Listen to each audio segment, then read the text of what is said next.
She genuinely, she scammed the Fever. There's no other way to put it. She scammed the Indiana Fever. Like, wait, can someone explain what we just watched? Because DeWanna Bonner didn't just leave Indiana, she bailed mid-storyline like a character who knew the script was not about her anymore. She came in with all the hype, all the veteran glow, the whole leadership energy, and then suddenly she just disappeared. And now she's in Phoenix, all smiles next to Alyssa Thomas, like Indiana was just a weird pit stop on her way back to comfort. And the fans, oh, they are not just annoyed, they are confused, frustrated, and honestly a little heartbroken. Because this didn't feel like business. It felt like Indiana was just the waiting room while she figured out where she really wanted to be. And through it all, Caitlin Clark and the rest of the squad still handled it with total class. You know, DB is somebody that, you know, he's a Hall of Famer, like a legend. Not only a good basketball player, a great person, a great leader. You know, the strongest voice in our locker room is hers. Meanwhile, everyone watching is sitting there wondering, did she ever even want to be here? Let's take a breath and rewind, because this whole thing didn't come out of nowhere.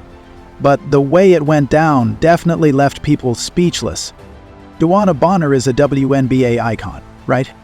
Nobody's denying her resume. She is a multiple-time All-Star and one of the longest-running vets in the league. So, when she joined the Indiana Fever, it was supposed to be a big deal. Fans were really excited, the team was starting to click, Caitlin Clark was making noise. And for once, it felt like maybe, just maybe, they were stacking up for a real run. But something was off. She's hitting shots. Man, she was getting layups and she was missing them. She was missing Bonner didn't look like herself out there. Not quite the fire, not quite the energy. People gave her time. Maybe she was adjusting, maybe just warming up. Without any apparent reason or explanation, like Indiana was never really part of her plan, and the second she hit Phoenix, the smile came back. She looked happy and passionate in interviews. The reunion with Alyssa Thomas was also an additional factor. It felt like she's giving the energy, finally, I'm where I wanted to be. Fans picked up on it fast. This didn't feel like a regular trade. It felt like Indiana was the placeholder, a step she had to take, not one she wanted. And to top it all off, the Fever, especially Caitlin, still showed respect and kept it professional. Fun to have been around here now for about a month just to get to learn from her and soak it in. And I'm really happy she got to do it at the free throw line and all the fans could go crazy and cheer for her because she certainly deserved that moment. But the fans are still not done talking yet. So, let's talk about what really happened. Back in February, the Indiana Fever made what felt like a power move, bringing in WNBA royalty DeWanna Bonner, a two-time champion and a player who's been through it all. On paper, it looked like a match made in basketball heaven. And for a second, the fans were buying in. They imagined her mentoring Caitlin Clark, tightening the locker room, maybe even helping take Indiana on a deep playoff run. It was supposed to be that final piece move that shifts a team from promising to serious contender. Instead, we got a few quiet games, a few off nights. Then, mysteriously, Bonner's name disappeared from the lineup. And then came the bombshell. Bonner requested to leave. He was done with the Fever, and within days, she was in Phoenix, playing for the Mercury. Back to looking like her old self. And here's where it gets really spicy. Because in just her second game with Phoenix, DeWanna dropped a season-high 22 points, grabbed 11 boards, and barely missed a single shot. She even made history, becoming the only player in Mercury history to have 20-plus points and 10-plus rebounds off the bench. She's catching lobs! This is the player that we thought was going to be there for the Fever. And she's now done that 5 times. Let that sink in. She couldn't hit layups in Indiana. But in Phoenix, she's putting up historic stat lines off the bench and smiling for post-game graphics like she never left. DeWanna, how did your experience play into tonight's win? Yeah. And honestly, it felt like she had something to prove. I guess that was the experience, but the team, the coaching staff, the supporting cast has done a great job of catching me up to speed. Now, here is where things really explode. And said she was washed. Man, she couldn't score layups. Because while DeWanna's thriving in Phoenix, Fever fans are still picking up the emotional pieces, and the Mercury knew exactly what they were doing. Right after her breakout performance, the Phoenix Mercury's official X account posted a pic of Bonner with the caption, "Turns out DB is still really good at basketball." And just like that, Indiana fans went off. Because that wasn't just a compliment. Perhaps a shade thrown at Indiana Fever saying, maybe y'all just didn't know what you had. So they started tweeting back expressing what they felt. One fan wrote, "I didn't know who she was until she joined the Fever. Then she played badly, left, joined another team, and is playing better. Her reputation is ash with me." WNBA players like her are shameless poor examples of pro athletes, another one said. And your team and league is corrupt. She played bad on purpose to get waived and got on a team of her choosing. Would league allow this kind of behavior? No. One draft pick should have been awarded to the Fevers or she does not play the season. If it was the other way around, you'd be saying the same thing. And honestly, you can't blame them. Bonner chose Indiana. She signed on the dotted line. The fans welcomed her with open arms. Even Caitlin Clark, a rookie with the spotlight of 10 Super Bowls on her back, still gave her space to lead.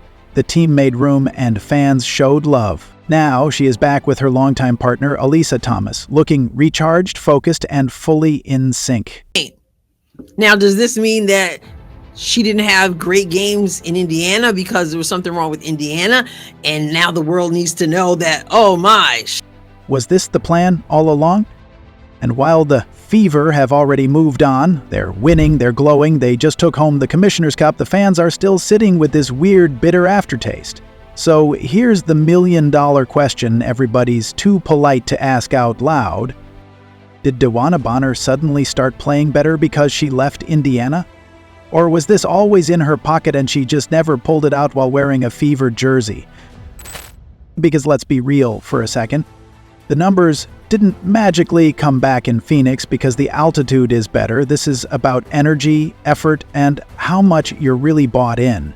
And from the outside looking in, it didn't feel like she gave Indiana even half a chance. And that is what stings. Not that she's doing well now. We knew she had the talent. That has never been in question. What's frustrating is that she didn't give Indiana the same commitment she's now showing in Phoenix. She didn't step into that leader role. She didn't stay to grind it out when things weren't easy. She just hit eject mid-season and somehow the league barely blinked. And what message does that send? Is this what we're rewarding now? Just pick and choose when to show up, and when it's not working, hop to your next comfort zone?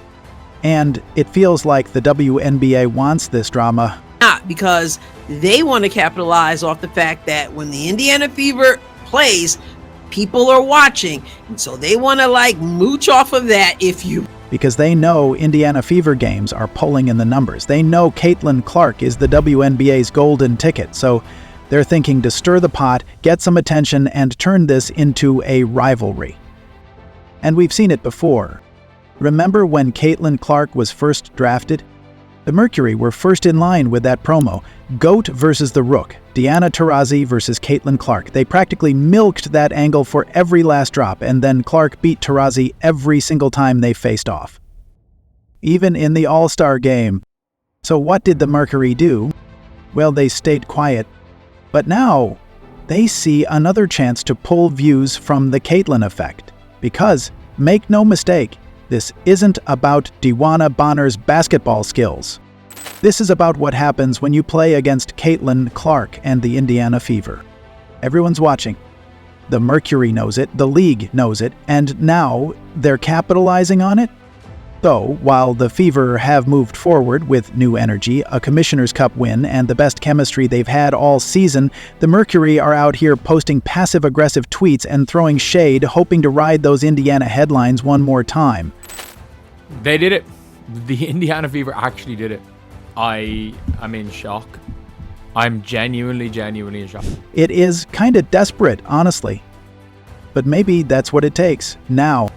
This league has a spotlight, and some teams will do anything to stay in it. even if it means mocking the very fans who were excited to cheer for their player in the first place. Even if it means pretending the whole Indiana chapter didn't even happen. And sure, Bonner's doing great now, but if you're a Fever fan, tell me, how are you supposed to feel? Disrespected or just disappointed? If you still think commitment and effort matter in this league, write Fever Forever in the comments below. Let the league know Indiana fans aren't blind. And if you're here for the unfiltered truth about WNBA, like this video and hit the subscribe button. You don't want to miss what's coming next.